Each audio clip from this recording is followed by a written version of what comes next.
His Excellency Ferdinand R. Marcos Jr.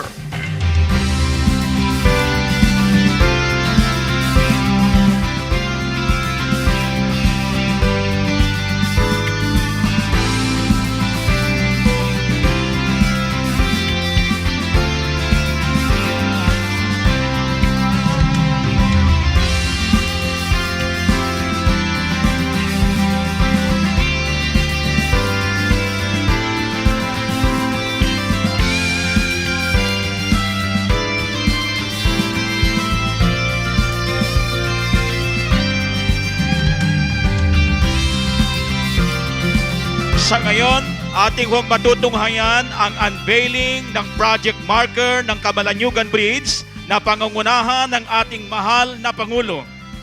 Inaanyayahan po natin ang ating DPWH Secretary Vince Dizon, ang ating buting Governor Edgar Aglipay, Apari Mayor Dominador Dayag, Camalaniugan Mayor Isidro Cabado upang samahan ang ating Pangulo. At the count of 3, Mr. President, 1, 2, 3. Maraming salamat po, mahal na Pangulo.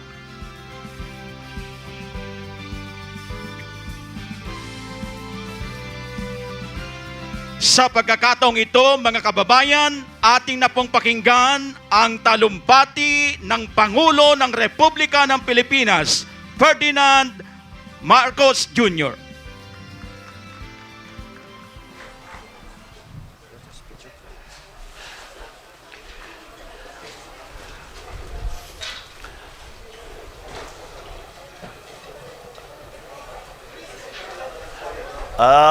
I will batiin ko lang ang ating kasama si Public Works, Department of Public Works and Highway Secretary, Secretary Vince Dizon, ang ating kaibigan, the Provincial Governor of Cagayan, Provincial Governor Egay Aglipay, the Camalaniugan Municipal Mayor Isidro Cabado. I remember that we were together here nung in-inspection natin. Apari Municipal Mayor Dominador Dayag.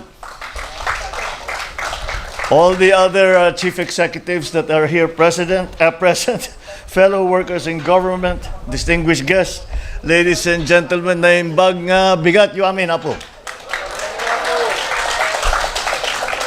Matagal na ngayon, ito magandang araw, kahit na umuulan, magandang araw pa rin ito. Dahil nabuksan na natin itong napakaganda na tulay. I think this will serve as a model for many of the other bridge projects that we will be seeing around the country. At nakakatuwa dahil napakalaking bagay ang paglagay ng ganitong klaseng tulay. Dahil, as all of you here are well aware, it cuts the travel time. Imbis na umiikot na napakalayo para tumawid, ay nandito na yung ating Camalaniugan Bridge. So I congratulate the Public Works for their very good work here and to see that everything was completed on time and on budget, and despite all of the the other issues that we are having to deal with, patuloy pa rin ang kanilang naging trabaho. At kaya naman, nakarating na ang araw na ito na binuksan natin ang Camalaniugan Bridge. And as I said, pag nakita ito lang Gob Egay. Kapag nakita ng lahat ng ibang gobernador ito, sasabihin, bakit kami wala kaming ganyan? Yung kapitbahay mo sa Isabela nagtatampo na dahil bakit lahat daw yung tulay mo mabilis na tapos. Sabi ko, masigasig si Gob Egay. Kaya't nagkaganyan. But it is a very, very fine day, and I'm very happy that we are able to once and for all open this bridge. We came to inspect it a few weeks ago. I thought akala ko kumpleto na nung nakita natin dahil ganito na ang itsura. Ngunit ngayon ang official opening. And when will it be open to traffic? Today? Oh, okay. Tama-tama. So very good. Congratulations everyone.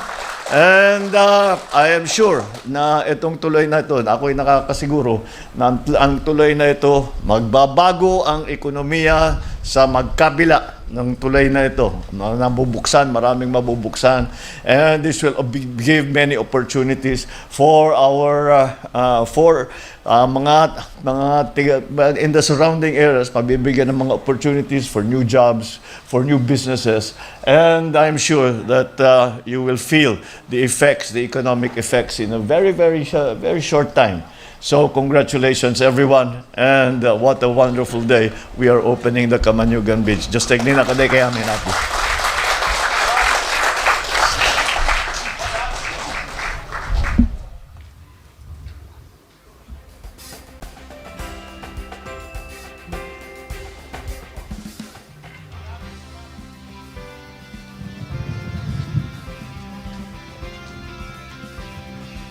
Maraming salamat po, mahal na Pangulo.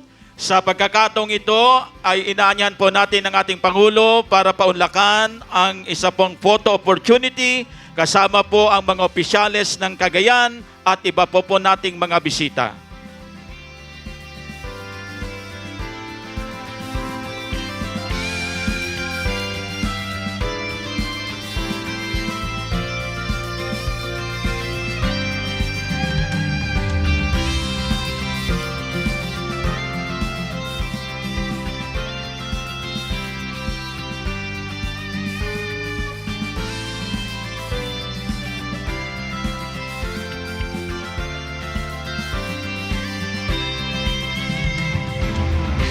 Ready? 1, 2, 3.